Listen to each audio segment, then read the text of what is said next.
Welcome to VKQ, Interests and Adventures. And today we're at it again with the $100 challenge. Today we are doing the $100 Gameboy challenge. The way this is going to work is if you had $100 in a Game Boy and you wanted to build a collection, according to price charting, what games would you put in that collection? So I picked out my games, got the price charting prices, and I'm going to show you what's my $100 challenge Game Boy collection would look like.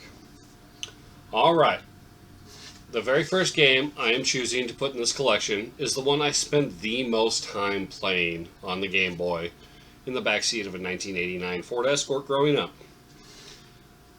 That game, coming in at $15, Tetris. I played a massive amount of Tetris in the backseat of that car on road trips with the family and my Game Boy. A lot of nostalgia for this game. So, this was my very first pick. The next one comes in at $9.31, and it's probably the game I played the second most at the time in the backseat of that Escort on road trips. And it's very similar. These two actually have a little bit of a rivalry with some people on which game is better. Dr. Mario. Great game, love it. I think Tetris edges it out just slightly though. Alright. The third game I decided to put in this one is another fun one for me. It came in at $15.50, and I chose Wario Blast. Fun game. Gotta love it. I mean, I didn't start playing this one until I grew up as an adult, but doesn't have the same nostalgia, but it is a fun game. Alright. Next one. I had to have this in the collection for this, even though it's kind of pricey for this collection. Coming in at $24.47, a quarter of my budget, I chose to put in Super Mario Land.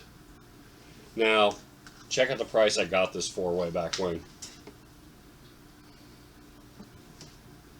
Yeah, $1.99. Good deal on this.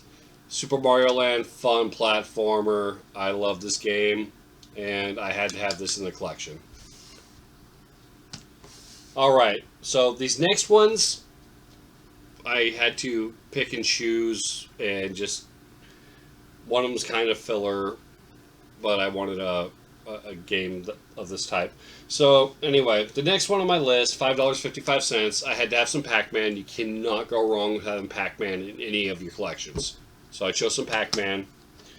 And then I wanted a little bit of variety to the collection. I had some platformers and puzzlers and whatnot, a little arcade classic, but I had to have a fighter, so I said why not. $11.93, Mortal Kombat.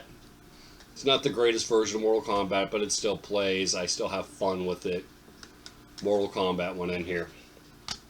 Now, I wanted to put in a board game or a word game type thing, and there's plenty in my collection to choose from, but the one I settled on is kind of a filler title, $4.96. I decided to put in Boggle Plus. I like Boggle. It's fun, at least for me. I kind of like playing with the words, so I chose Boggle Plus. And last but not least, a girly game.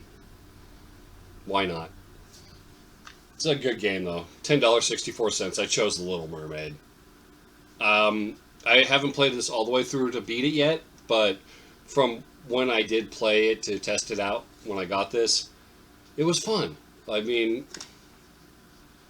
I don't know. The Disney games I find fun on the Game Boy, on the NES, and on the Super. Disney games are just fun to play. And those are the games I chose for my $100 challenge for the Game Boy.